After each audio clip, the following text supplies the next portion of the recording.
SEC game. Alabama goes on the road and beats Kentucky. It is the best weekend of the year in the National Football League. The divisional weekends kickoffs, and we are thrilled to be welcoming you to Arrowhead, where C.J. Stroud and Houston, off a home victory a season ago, hit the road just like they did a year ago. But they're trying to get over the hump in the divisional round. That's something as a franchise they have yet to do. Meanwhile, that guy has never lost in the divisional round. It's just remarkable. 6-0 in the divisional round. Never has a turnover in the divisional round either.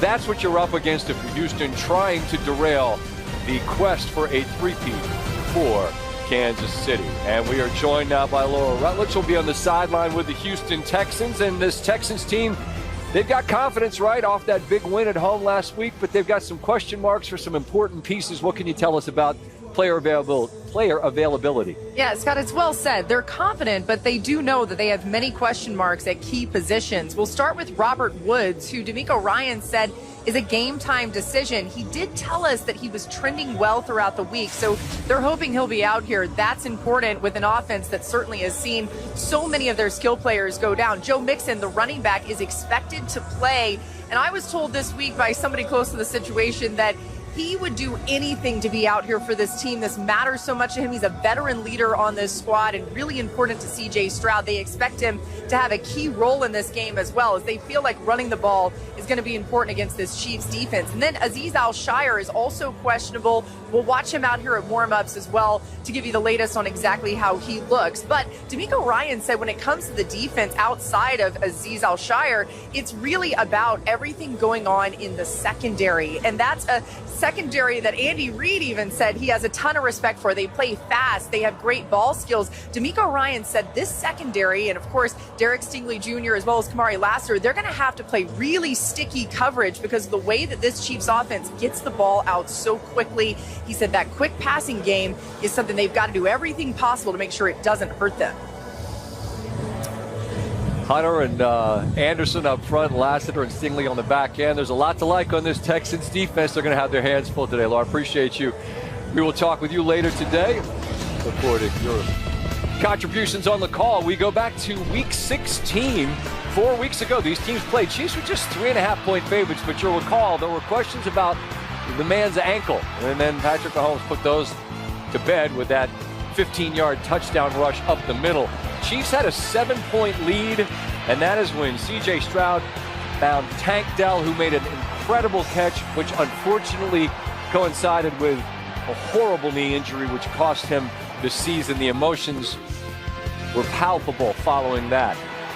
After a missed extra point, kept it at 17-16. There's the rookie Xavier Worthy contributing again. It's an 8-point game, so it was still a one-score lead, but that is when big sack forced the ball out of the Texans' hands, and it's Kansas City in the end by 8, 27-19. So they're going to run it back, and it's worth pointing out again that Patrick Mahomes playing some of the very best football all year long that we've seen at the position. So much conversation about the two guys that are going to play tomorrow night in Buffalo and their MVP candidacies for sure.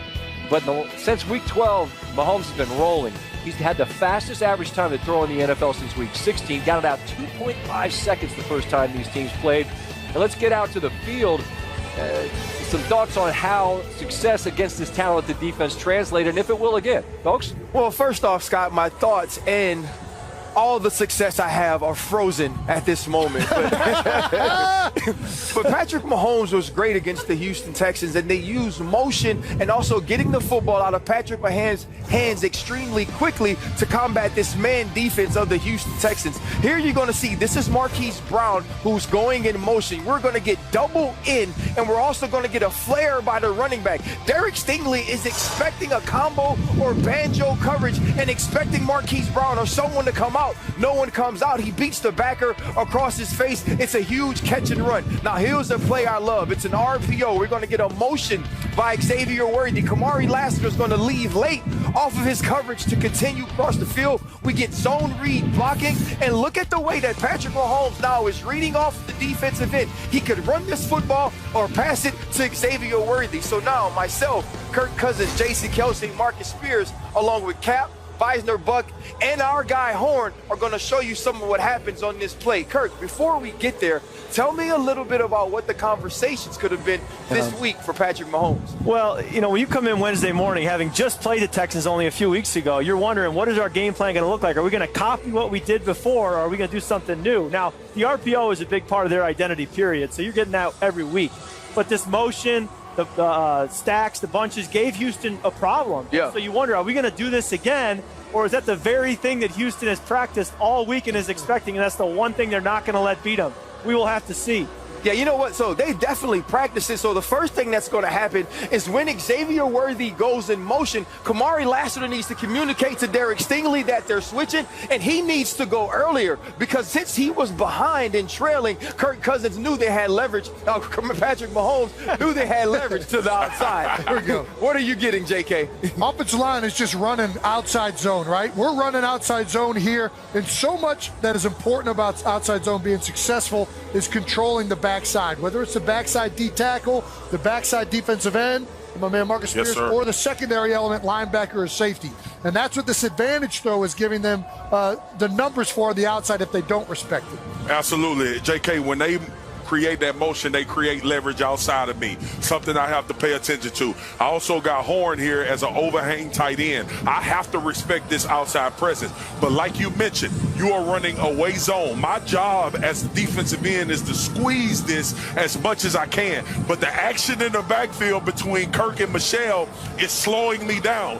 Now I'm in no man's land, what I call it. So as I come off the line of scrimmage, Horn, I want you to arc. I got an arc tight end, so I got to pay attention to that. I got this going on where the back can get the ball and I have to trail, and I also got to respect Kirk pushing the ball out to the edge. I got to try to get out here late and make a play. Kirk's guy's one of the best on the field, so we want to put him in a bind. Will Anderson Jr., Daniil Hunter, we want to neutralize them by making them have to think and play slow. But the minute that motion doesn't go, it's simple math and it's simple leverage. My bells and whistles are going off with the motion. We got a head start. We got a 5-yard head start. Let me just get this quick fake, give it out to Worthy, and let him go get us at least 5 yards if we can make those blocks. What was impressive about that week was that was where I found Xavier Worthy found his place in this offense. It wasn't just about the go ball or the long ball. It was the quick catch and run, and it also got the football out of Patrick Mahomes' hands. Listen, we'll be here all day along with our guy, Kirk Cousins. Scott, back to you. Interesting, and well described. We appreciate you. And I believe it's the king of the kingdom, Patrick Mahomes, the new Papa. Congratulations, as he looks for a third consecutive Super Bowl title. Get some tunes in your ears, get your mind right, take a stroll in the office as he gets ready to work. We'll continue to do our job as Chris Berman and Travis Kelce visit one-on-one. We'll take you to D'Amico Ryan's hometown in Alabama to learn more about what made him the leader of men that he is today. And what a weekend of football it is. We've got the divisional weekend, 4 games between now and Monday. And then Monday night, we have college football national championship game down in Atlanta. RD, Reese Davis, and Kirk Herbstreit will join us with a preview. That's as we continue from Arrowhead on this divisional weekend. And Travis in the building. Yeah. Where's our guy? What was our guy's name at Lambeau? Paul what? I think I'll give it to Trav. He's got a better style game. Yeah, but remember the dude that knitted the hat, the gloves. Hello, xin chào tất cả các bạn đã quay trở lại với kênh YouTube của mình. Video ngày hôm nay của mình sẽ là làm video gì đây? Nhiều quá, không biết làm video gì.